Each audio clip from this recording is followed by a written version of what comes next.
I'm Tim, welcome to Watchbox Reviews, and thanks for logging on. We're waking up with watches, and today we have an incredible array. As ever, everything you see here is for sale. The prices are in the description unless the watch is so new that we haven't priced it yet. Email me and we'll price it just for you. Now, the timepieces you see here run the gamut, so I'm going to start with one that, and remember, tmosso at thewatchbox.com to make a direct purchase inquiry about any of these watches. But this is the watch that is on the thumbnail, so I feel obligated to immediately address it. Of course, new for 2016, the Vacheron Constantin Overseas Chronograph 3rd generation was a breakthrough model for the brand, but a lot of folks felt that it didn't come into its own until 2018 with the inverse panda dial you see right here, a lush black lacquer and silver subs that stainless steel 42.5mm chrono finally had the visual punch to compete with the traditional heavy hitters from AP and Patek. Now, I love the other variants, but I'm not going to dispute that this is the most charismatic dial that is not brown. I love the brown dial, I am a partisan of it, but this one is a close second. Lovely, and you can see, even from a distance, the power of this dial is preserved by the intensity of the black lacquer and the contrast with the silver subs. Now, though my wrist is 16 centimeters in circumference, and this is almost a 43mm watch, it is an easy one to wear. I have to say that it's tough to place the Overseas because it competes simultaneously with both the Royal Oaks and the Offshores. Now, the timepiece is substantial, but it's not ungainly. As you can see, the bracelet is a handsome piece, and the watch comes with 2 accessory straps, one in leather, one in rubber, both black to match the dial, and then a separate deployant clasp for those accessory straps. Now, you can see the clasp itself features 2 micro adjustments, about 1.5mm on each side of the deployant, so it's a double deployant with twin trigger action. You also have sizing options via all removable links, every single link of the bracelet, and that on both sides of the bracelet, fully removable, so you can really get the perfect sizing, something that is not always possible with a bracelet watch. Now, of course, you can pop off the bracelet just like that. I mentioned accessory straps. They're easy to fit. There's a pull tab system that allows you to remove the bracelet. And as you can see, it is a hand-finished bracelet with a recurring Maltese cross motif. Satin finish on the tops. There's actually polish in between the little Maltese cross wings. And then on the edge, there's a transitional bevel. A beautifully executed component. It reveals, when fully removed, the manufacturer movement. For the first time in an overseas chronograph, we have an in-house caliber, a vertical clutch, and a column wheel. It is also Geneva hallmark, adjusted in 5 positions like a chronometer, and its center on ceramic bearings, a 22-karat engraved compass rose style winding mass, 52-hour power reserve, and it's a true sports watch. Unlike the Sports Light Royal Oak chronograph, which is 50 meters, this is 150 meters, thanks to screw downs. Also, thanks to a paramagnetic ring that wraps around the entire movement, it is also anti-magnetic to 25,000 ampere per meter. Remember, an anti-magnetic watch per the ISO is 4,800 ampere per meter. Geneva hallmark is more than just the movement these days. You can see there is a Geneva stamp on the case itself, because since 2012 it has evolved into a full watch standard. One of the coolest watches on the market today, and easily the most feature-rich of the Holy Trinity sports watches. Now, this one is not Holy Trinity, but it is a brand on the rise, and a meteoric rise it is. The hottest brands today are probably FP Journe, Rolex, Patek Philippe, and this guy right here, Richard Mille. Not actually a watchmaker. Mille was a career French-born watch industry executive before he founded his brand in 1999 with Audemars Piguet on board from the beginning as an investor. The watch you see right here launched in late 2006. This is the RM10, the successor to the RM05. It's a little bit larger, whereas the RM05 was 45mm lug to lug. This one's 48, though they are the same distance across the wrist at 38.5. 13mm thick. It's an easy watch to wear under a cuff in spite of its blockish tonneau style case. As you can see, it's the camber of the case. You can see that curvature on the wrist. That curvature allows it to sit and wrap and sit quite flush with plenty of clearance on both sides. You can see it's nowhere near overhanging my wrist. Now, this one is white gold, so it gives you that white metal sheen, but with the quality, the stealth wealth, the feeling of mass on the wrist, the substance that a lot of folks want in a luxury watch. You can see on the dial side, Caliber RMA S7, 55-hour power reserve, automatic winding, Vacheron-based but heavily modified, grade 5 titanium bridges and plates to reduce the sprung mass. You can see there are also 4 mounting points, each with a rubber donut, to effectively create a shock absorber with those 4 rubber mounting points between the case itself, that is the wrist, and the movement. Now you can see there are variable inertia winglets on the rotor, and those winglets allow the Richard Mille watchmaker to tailor the winding action, more active or less active, depending on your level of activity. Free sprung, it features a higher degree of shock resistance than a mobile stud index, and you can see underneath the balance the Vacheron star,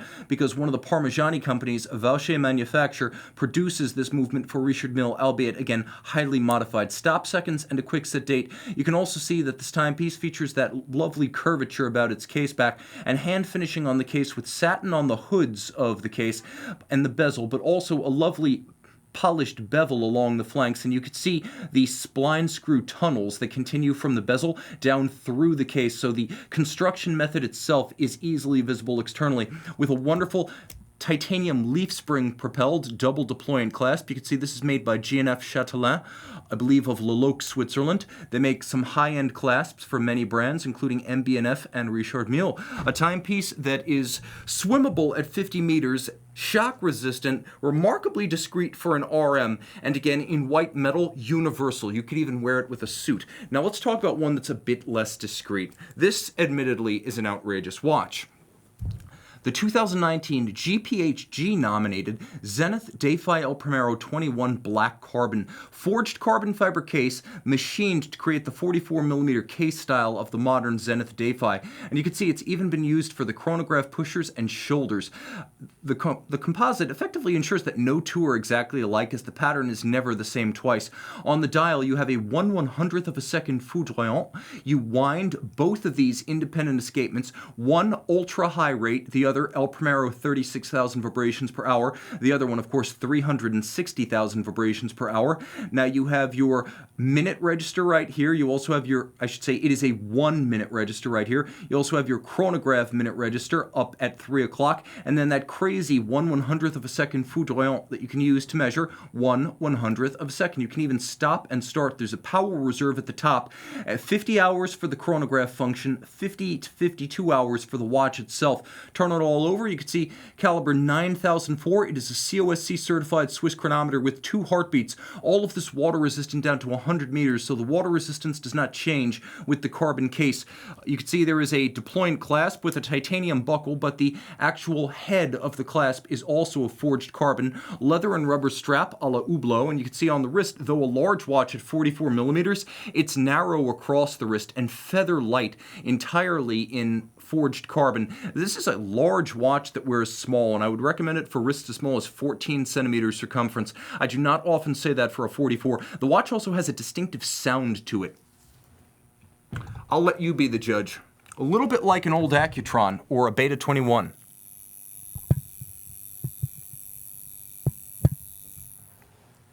Not too many non-chiming watches and non-tourbillon watches make quite that much sound. It's not audible on your wrist, but when you get right up next to it, it is something very different. Now, speaking of carbon watches, this one's actually mixed materials. This one incorporates sapphire, titanium, carbon, leather, and rubber. This is the 2019 TAG Heuer Carrera 02T Tourbillon Nanograph, featuring the industry's first ever, well, let's just call it what it is, carbon fiber hairspring. It is a carbon composite hairspring. It includes both carbon fiber and carbon nanotubes. The first, the carbon fiber, makes it thermally resistant, so it won't vary its timing in cold or hot conditions, also making it anti-magnetic, as it has no susceptibility, unlike a standard ferrous hairspring. It is made in-house by TAG, so they own the patent and they make it themselves. This is exceptionally rare to make a hairspring.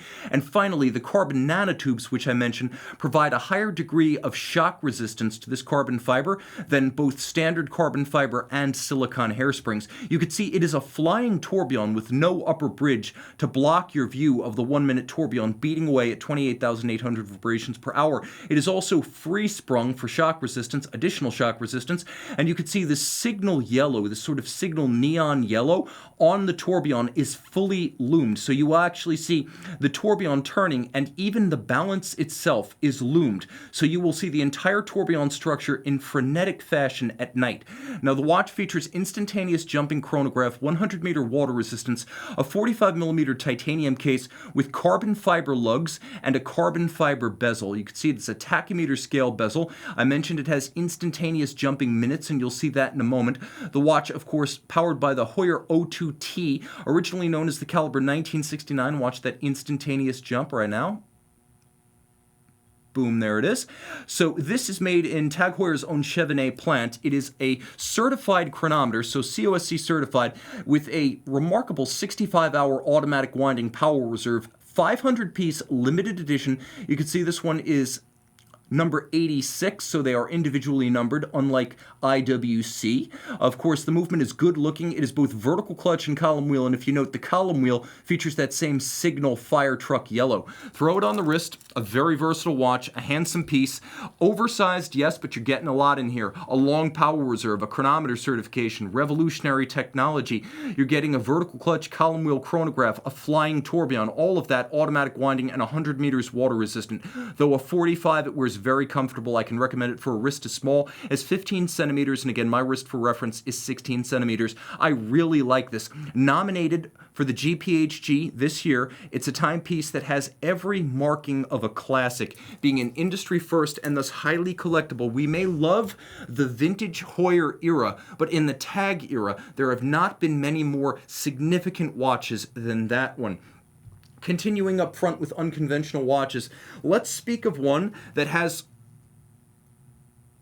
probably the loudest 1 hertz beat you're going to encounter. This is a 1979 serial, early production Rolex Oysterquartz date, reference 19019 in white gold.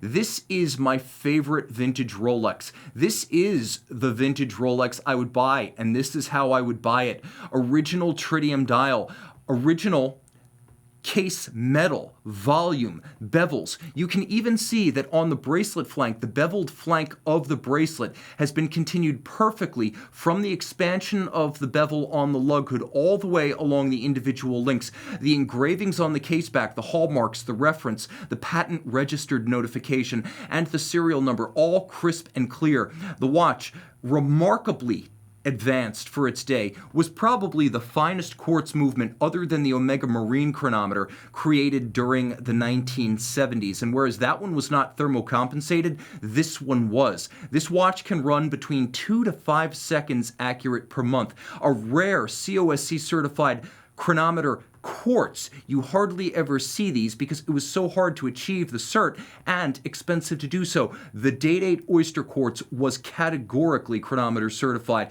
It features a Swiss lever escapement internally, as the stepper motor powers a loud and resolute Swiss lever that indexes the seconds hand, ensuring that it always locks without stagger or wobble and perfectly hits the index on the dial. It also features a quartz trimmer, so as the movement and the crystal age, your watchmaker can tune out the quartz drift. A watch inside and out, movement included, designed to last the lifetime of the owner. With a 2 to 3 year battery life, quartz has its advantages. Now you can see this white gold bracelet to match features the Rolex crown clasp, and the crown clasp hides the break between the two sides of the bracelet. Please note this bracelet, designed expressly for the Oysterquartz family, is special, specifically to the watches. Well, I should say specific to the watches sharing the Oysterquartz Kate, the Date, the Datejust, and of course the 1530 and the 1630. Now, the one thing about this watch that really sets it apart is that it is of that family of integrated bracelet, integrated lug, integrated look 70s watches, and that is no coincidence, as the original Rolex 5100 Beta 21 of 1970 was, and I trust my sources on this one, designed by Gerald Genta, and the 5100 lent its style to the Oysterquartz family, meaning this is an authentic Genta 1970s design. He once mentioned that he designed just one watch for Rolex, and it was still in the collection, and he was referring to the Oysterquartz being the continuation of his design on the 5100. A very special watch, caliber 50-55, 11 jewels, handmade, hand-regulated, and designed to last the life of the owner and the watch. Now, a little bit more modern, let's speak of a watch that is hot off the presses. New for 2019, Oyster bracelet, blue lacquer dial, and of course the BLRO blue and red Cerachrom ceramic GMT bezel. This is the 126719. It is the Oyster BLRO, that is the Oyster bracelet, the BLRO 40 millimeter, albeit with the new 3-day movement. So you have the 3-day movement, you have the blue lacquer dial, you have the Pepsi bezel, and of course you have the Oyster bracelet that you cannot currently get on a Pepsi or Batman with stainless steel. Throwing it on the wrist, it's a special piece. It's a first. It's the first 3-day Pepsi in white gold on an Oyster bracelet with Cerachrom bezel, with blue dial. An array of firsts, and yet it has a classical and familiar look on the wrist. It seems as though it could have always existed.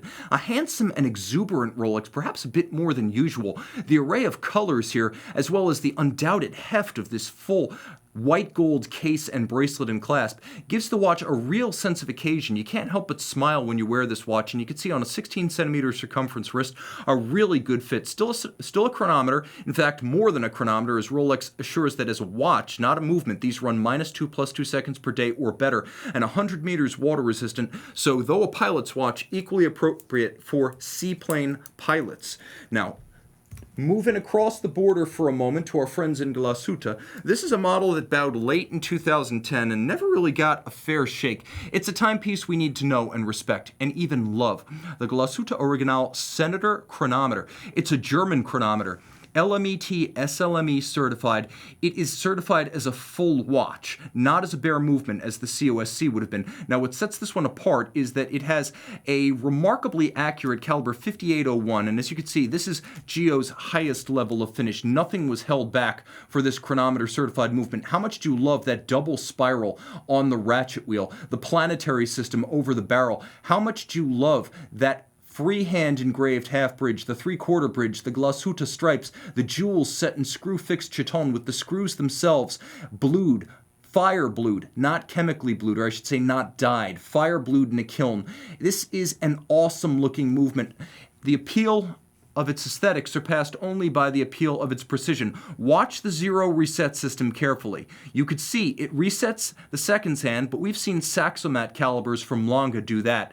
What sets this one apart is that when you adjust it, it also zeroes out the minute hand and adjusts the minute hand independently, or as you could see, independently of the indices themselves, able to jump over the indices and align perfectly every time forward or backwards. So rather than scrolling between the indices for the minutes, you wind up jumping between the indices for the minutes, allowing you to place the minute hand perfectly, synchronizing the seconds and the minute, rarely seen. A varnished dial that is best described as a sort of satin sandpaper grain. It is a varnish that is done on the dial base at Glashutte Original's Pforzheim dial manufacturer. There's a power reserve for the 44-hour power reserve up at 12, and if you look carefully, there's a little AM/PM indicator right at the base of the power reserve, a double-digit date, and of course a gorgeous 42mm rose gold case that wears really well. That independent jumping minutes hand has to be one of the most elaborate setting systems I've ever seen, but you'll note that from lug to lug, it's not a broad watch, as there's plenty of clearance on both sides of my wrist. So if your wrist were as small as 14 centimeters circumference, you would have no issue wearing this watch. It's not thick either, just over 12 millimeters thick, but substantial. There's a lot of rose gold here, a lot of movement, and a lot of technical refinement. It's proudly not a Lange, and proudly not Swiss. It is its own thing. Glashutte Original, the oldest continuously operating watch brand in Germany, and it should be mentioned that today's Glashutte Original is the original 19th century a Lange und Sohne. If you trace the corporate family tree, these guys are the real Lange. Now, jumping to a timepiece that, frankly, flew under the radar in 2010. This one is suitable for a jump jet pilot. This was the first ever B01 Navitimer, making it something of a landmark watch for Breitling.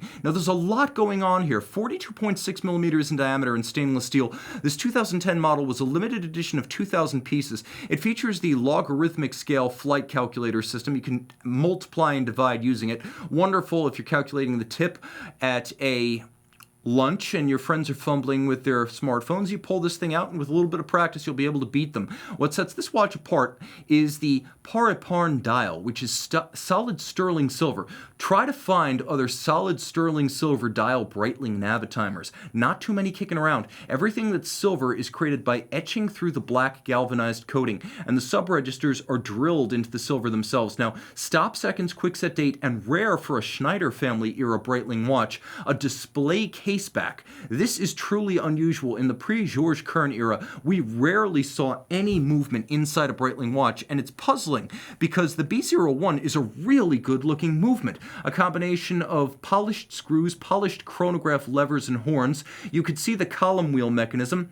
In fact, you could see the column wheel mechanism as I cycle the watch. The column wheel feel and sound on a B01 is world class, as good as anything from Rolex, Lange, and Zenith. Now, 70-hour power reserve, COSC chronometer, vertical clutch, and column wheel. This watch has it all with a traditional Navitimer case. You can see those blended lugs, squared off ends, and minimal bevels. Throw it on the wrist, it's a really good looking watch.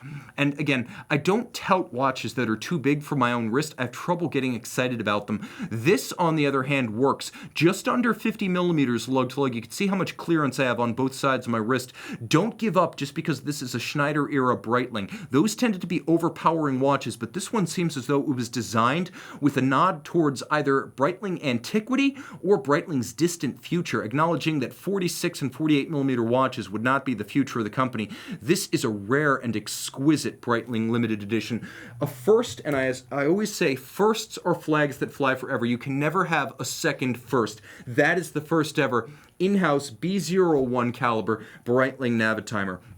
Okay, a little bit of a detour to BLBN and a watch that I think might be the best all-around timepiece you can buy at any price. And for under $5,000, you're getting a ton of watch with the Omega Seamaster Aqua Terra annual calendar. Now, of course, as an annual calendar, it knows the difference between most of the irregular length months and the standard length months. So let me get that second sand out of the way right there. For example, April 30th, we're going to advance our Aqua Terra annual calendar, and it jumps straight to May 1st. It need be adjusted only once per year during the jump from February to March. Now, you've got your annual calendar, 60-hour power reserve, twin mainspring barrels, anti-magnetic silicon hairspring. You've got your coaxial escapement. You've got your COSC chronometer certification, plenty of dial lume, and a 38.5 millimeter stainless steel case. Again, 150 meters water resistant. This watch gives you everything. Throw it on a water resistant band, and you instantly have an all-arounder of extraordinary quality. 45 millimeters lug to lug. It does not get any more accommodating on a men's watch. A truly special piece. And being shock resistant, anti-magnetic, water resistant, and complicated from a brand that will always be around to service it. This is a truly special all-arounder and an all-the-timer. This should be your daily driver. Turn it over. The caliber is good looking. As you can see, twin mainspring barrel, coaxial escapement, caliber 8601 with a full balance bridge and a free-sprung balance for shock resistance. You can see those arabesque Côte de Genève in spiral fashion with both blackened and polished screws. Silicon hairspring, very special. That is a timepiece for all time. That said, there are some watches that have a little bit of a jump on rendering themselves as modern classics, and what I have for you now is perhaps the ultimate 3-watch JLC collection. I'm going to try to depict all 3 of them on screen at the same time, but take a look at this, the ultimate revival collection for Jaeger-LeCoultre, the Tribute to Polaris 65 Paris Boutique Limited Edition, 65 pieces. The Tribute to Geophysic, 800 pieces, stainless steel, 2014. And the 2011 80th anniversary Reverso, the Grande Reverso Tribute to 1931. All of them in one place at the same time, every single one of them stainless steel. Quickly, let's talk about each one. Let's talk about the Polaris. In 2008, JLC launched the Tribute to Polaris. 768 pieces in steel with the Polaris 68 dial. 165 pieces in platinum with the Polaris 65. Let me get my ceiling dandruff off of here. Dust is falling from the ceiling here. But 165 pieces with the Polaris 65 dial in platinum. Now, that same year, 65 pieces with the Polaris 65 dial in steel, only for the Paris Boutique. 42 millimeters. Plexiglass crystal, automatic winding, diving alarm. Let's have a quick listen here.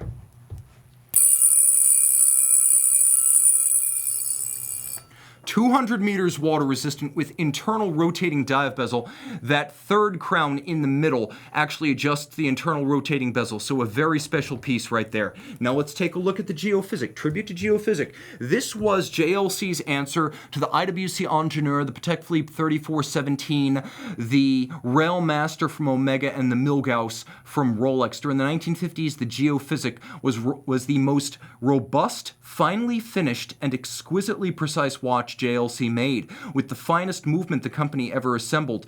Today's version, launched in 2014 in 800 pieces, recaps the mission of the original. You can see the geosphere, the symbol of the 1958 geophysical year, designed to bring East and West together in pursuit of science. JLC celebrated that by creating a watch for the occasion, water-resistant, anti-magnetic, and shock-resistant. The original was 35 millimeters. The new one is 38.5 in steel. Crosshair style dial that was uncommon on the original, but it was JLC's choice for the rose gold and steel versions of the Revival. And whereas the original featured its radium lume underneath the plexiglass crystal on the crystal, JLC fitted the tribute to Geophysic lume on the inner face of the bezel. Now the watch is a sports watch, 100 meters water resistant, under 12 millimeters thick, and I should mention soft iron inner cage like a Milgauss for anti-magnetism, and regulated beyond the standard master control. The standard master control is regulated -1 + 6 seconds per day. This one was regulated to a higher standard, -1 + 4 seconds per day, which is way beyond the COSC. Remember, COSC -4 + 6 seconds per day. Throw it on the wrist, very easy to wear, 45 millimeters lug to lug, less than 12 millimeters thick, and of course the timepiece 38.5, a wonderful compromise between modern tastes and sensibilities and original dimensions. The proportions, however, have not changed. Finally, the tribute to 1931, launched in 2011. It recalls the original René Chauveau patented Reverso case, which was subcontracted by LeCoultre to Jaeger. Jaeger then subcontracted the design of the case to Alfred René Chauveau, who was a French engineer who created the revolving case. The idea originally was that when you're playing sports, specifically polo, you turn the case over so the polo mallets will only whack the steel case back. When it's time to get off your horse, dismount, rotate the case, and back in the era when glass was glass, it would offer protection for the crystal when the watch was in sporting use and easy access to the dial when it was not. Now, unlike most dress watches, and certainly most dress Reversos with only one face, this one is fully loomed, giving it an extravagant and easily legible nighttime aspect. Originally, 1931, it only said Reverso because LeCoultre subcontracted the construction of the cases to Wenger, and Tavannes, a caliber 64 from Tavannes, went in the case because LeCoultre did not have a rectangular movement. So originally, though LeCoultre was the contractor, the design as well as the fabrication of movement and case were outsourced, hence only Reverso on the dial with no manufacturer branding. 46.5 millimeters lug to lug, 27.5 millimeters side to side, and only 7.4 millimeters thick with the revolving case. It is a remarkable achievement with caliber 822 free sprung and master 1000 hours controlled internally. Throw it on the wrist, and you can see that the Reverso wears broad and plank-like across the wrist. A handsome and flat timepiece. You can see how it virtually disappears lower than your wrist hair on the wrist, so easy to cuff. This is the ultimate dress piece, but remember, it was born as a sports watch, so you have license to wear this stainless steel all-arounder everywhere except in the water. 30 meters water resistant is impressive for a case with 50 parts, but I wouldn't test it. It is not designed for water polo. All right, moving along to 2019, we're celebrating 20 years of spring drive. And of course, 20 years of spring drive goes back to the first manual wind spring drive, as it wasn't available automatic until 2005. So for 2019, we celebrate original manual wind spring drive with a series of commemorative models, and this is the SBGY 002. Now the 002 is 38.5 millimeters in yellow gold with Zaratsu black polish executed by holding the gold case 18 karat yellow directly against a spinning tin wheel on a Zalitz machine. It's only 10 millimeters thick, and as you can see with a little bit of a bubble-shaped plexiglass-inspired sapphire. Now, what sets this one apart is that you have a snowflake-style dial with applique yellow gold indices under yellow gold hands with yellow gold Grand Seiko logo. And unlike the standard snowflake and even the skyflake, here there's no date and there's no power reserve, leaving the dial completely clean and balanced, uncluttered and virgin. A gorgeous looking dial with a fire-blued steel Lancet counterweighted seconds hand. Turn it all over and we have the caliber 9R31, a manual wind spring drive. You could see the unidirectional rotating governing wheel, and then you could see the barrel, which actually contains two mainspring barrels in parallel, effectively giving you not just a 3-day power reserve, but the stability of timing that comes with a twin barrel movement achieved with two springs in one barrel. There is a power reserve indicator hidden on the case back, and as you can see, a lush satin finish that runs horizontally across the movement. This is an unbelievable watch, and as you can see, perfectly sized for any wrist. It's only 43.5 millimeters from lug to lug, making it an ideal dress companion that wears thin, comfortable, compact. I will not recommend a lower limit wrist size because I would consider this size, as the case is shaped, appropriate for any wrist size. Okay, we are flying, but I don't want to neglect my independence. I'm a big fan of independence, and though I love Grand Seiko, the Seiko Epson Empire isn't so much a rebel alliance as another empire. This watch, however, hails from a true indie, as the smaller independents like to call themselves these days, and this is the 2019 Resence Type 1 Slim, 42 millimeters in grade 5 titanium. It is only 10.9 millimeters thick. The dial is entirely loomed and in spectacular fashion, and you can see this one is fitted to a fetching ostrich strap. Now, what I really love here is that the dial is unusual in that it's a regulator, and that's a little bit counterintuitive at first, but it's also a planetary, so everything moves relative to the center, even as it spins on its axis. So let's demonstrate the time. Now you are looking at 9 p.m. How do you know that? Well, the minute hand is at 60, the hour hand is at 9, and then if you look at the day of the week indicator, it goes clockwise. So Saturday, Sunday, Monday, Tuesday, we're right at the end of the arc that represents Tuesday. So since we're at the end of Tuesday, we know we are looking at 9 p.m. You can wind the watch and set it using the case back lever, as this is a crown-free watch with a case back setting system. Now the watch is automatic, so you don't need to wind it. You will set it with the case back and the lever. The lever first appeared on the Type 1 Squared in 2017, and now it's fairly general across the Resence collection. So you have your minutes, your hours, your seconds, your day of the week indicator, all of this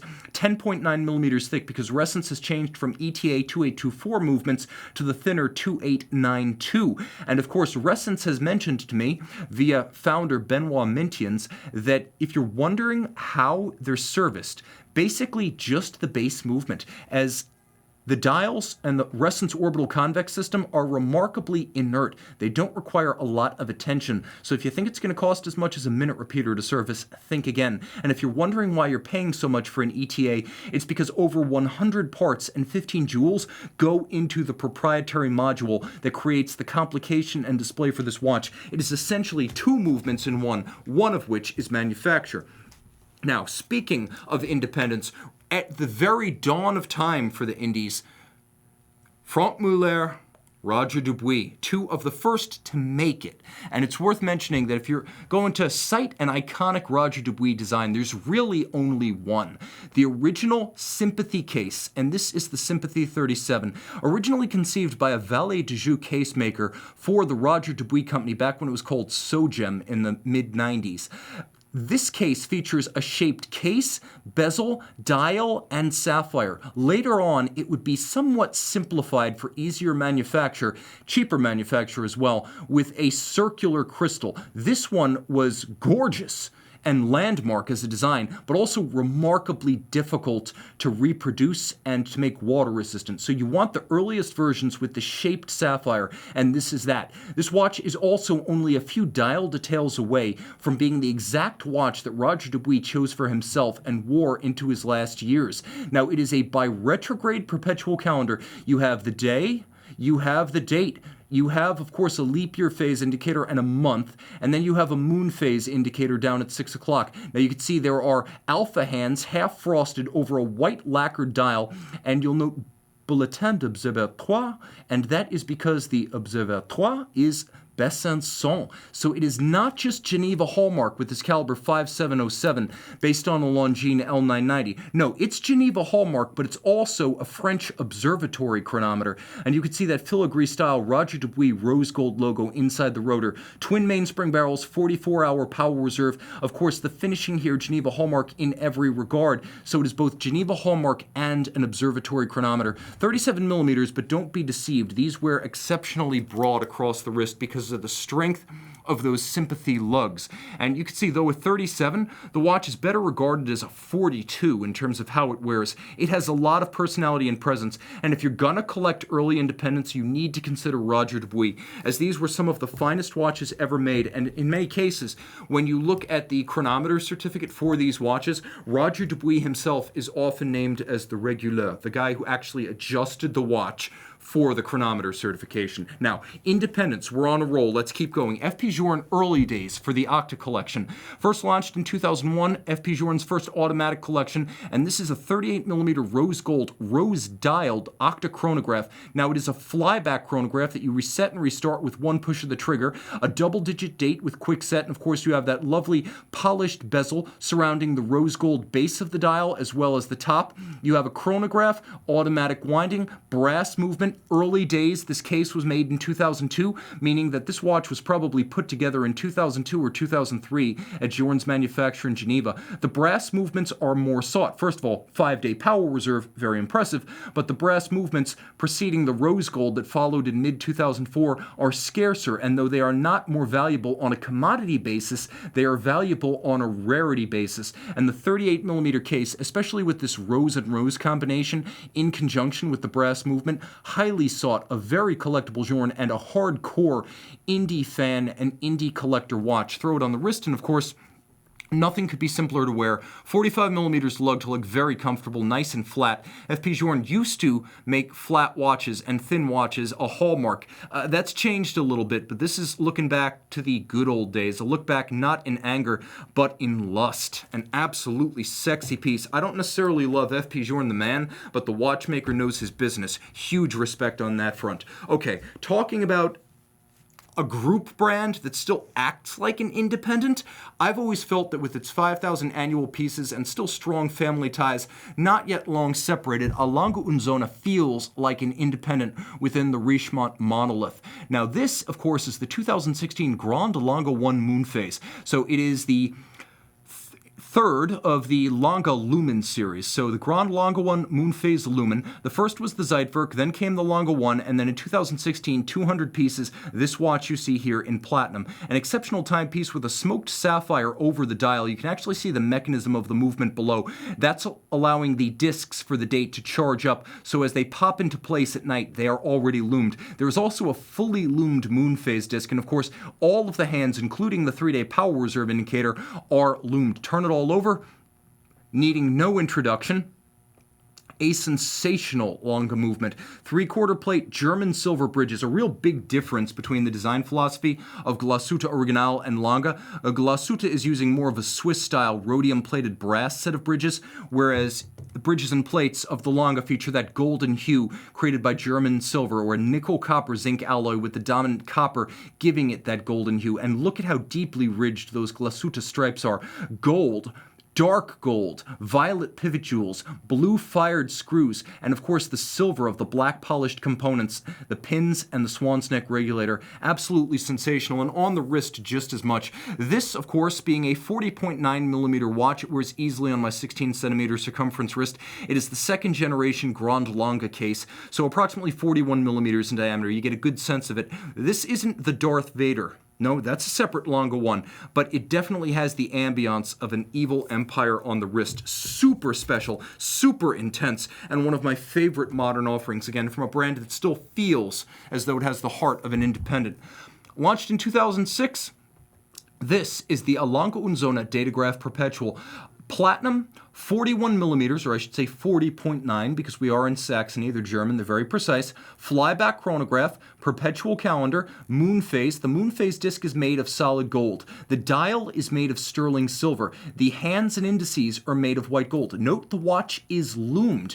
And of course the case is platinum, but the movement, figuratively speaking, is the platinum standard. This is about as good as it gets. 558 pieces. You could see, not lacking for complexity. This is the this is the L9521. So this is the descendant of the original 951 in the first 1999 Datograph, only it adds the flyback chronograph functionality to a perpetual calendar system on the opposite side. Now you can see the levers and horns, including the lateral clutch of the chronograph system, in action. You can see the recentering hammers falling on the heart cams at center.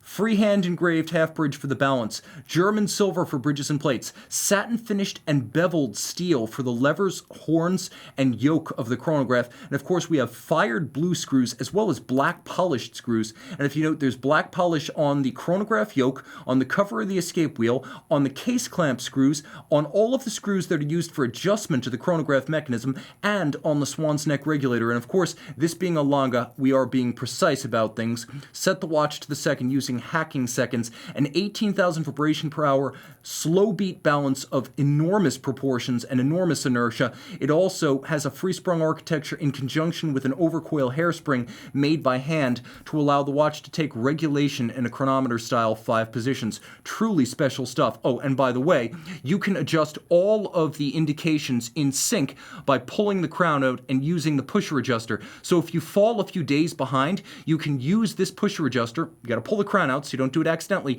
and it will adjust all of the indications in sync. So the day, the date, the month, all of that will move. If you fall 4 days behind, not a problem. Catch up with 4 pushes of the trigger for 4 days. Throw it on the wrist. Though it's a 40.9, it feels substantial. It's 14 millimeters thick, so it's not ungainly or ridiculously thick. It's just a very substantial watch.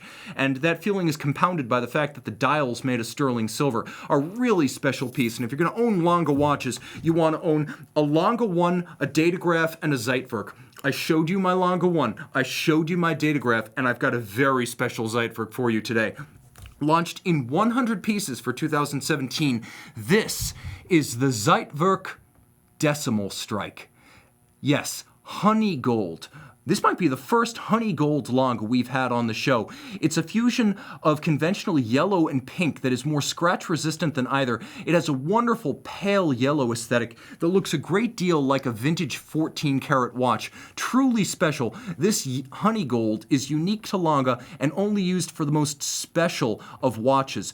Now, we have a very, very, very special Lange. In 100 pieces made, it's a mini Handwerkskunst, as if you get super close, not only does it strike every 10 minutes, and on the hour, but you could see there is a tremblage finish on the strike bridge at the base. You could see this pivot for the striker and this pivot for the striker, and striker, and that sandpaper-like finish you see is the result of engraving with a burin. So that is manually applied tremblage. That is hand finishing of an exquisite craft style on the dial side of the watch. You'll also note a sandblasted time bridge. This frame for the seconds, the hours, and the minutes is actually part of the movement, and right there is a clear sapphire that represents the pivot for the single digits and 10 digits minutes. So the 2 minutes discs are actually pivoting on that clear sapphire right there. Power reserve indicator. We are going to fire this one up, and what I'm going to do is I'm going to adjust it real quick so that you can see the jump of the hour and hear the chime. While I work on that, take a look at the case back, because it is monstrous. L0437. Okay, you have a giant mainspring barrel with enough power inside to put your eye out. Note the Maltese cross stop works on the top. That's to prevent the watch from getting overwound or underwound, and it will stop the movement when the movement no longer has enough power to jump the minutes discs. Now, the power flows from the crown through a set of reduction wheels into the barrel. The mainspring is so powerful that one half of it is actually anchored to the main plate of the movement. movement. Now, it drives a sort of jumper system that has a pinwheel on its end. The pinwheel effectively acting as an air brake to dissipate power before a constant force remontoir d'égalité transfers a constant amount of torque to the escapement. Turn it all over. Quick, Andrew, quick, get back to it. Boom. Nice work, Andrew. Quick to the draw. You heard that strike on the hour and you saw the jump. Now, back to the movement one more time. You could see that from the pinwheel system, we have a double third wheel and then a hairspring between. And that hairspring is how Lange does a remontoir. F. Pigeon uses a linear spring, Lange uses a hairspring. And then every minute, this system, which has its own locking pallet, unlocks, transfers the power to the remontoir, ensuring that there is a fairly constant amount of power, or I should say torque, applying to the balance as it's topped up once every minute. So the mainspring never directly impulses the escapement, so it doesn't run hot, it doesn't run cold. This tube beats away at 18,000 vibrations per hour, and you can see the half bridge for the escape wheel as well as the half bridge for the balance, both hand finished. An extraordinary movement with 78 joules and 528 pieces. 44.2 millimeters. I'm going to throw this one on the wrist real quick so you get a sense of how it looks. It is very, very special. And remember, it strikes every 10 minutes as well as on the hour. 44.2 rather than the original 42 millimeter Zeitwerk. I will forgive it that extra expanse across the wrist. It still wears comfortably, it still wears relatively flush, but it's very substantial and very special. A watch made of honey gold, sterling silver, and a nickel copper zinc alloy for the bridges and plates. This is the ultimate Lange on the table today, and the ultimate watch that I have to share with you. Remember, email tmosso@thewatchbox.com for prices on all you see here. If you see email for price in the description, it means we haven't priced the watch yet. Email me right there, and we can give you an on-the-spot price for the watches we haven't priced yet. Thanks to you, thanks to my crew. Quick work over there by Andrew on the camera. Time out, Tim out, and thanks for logging on.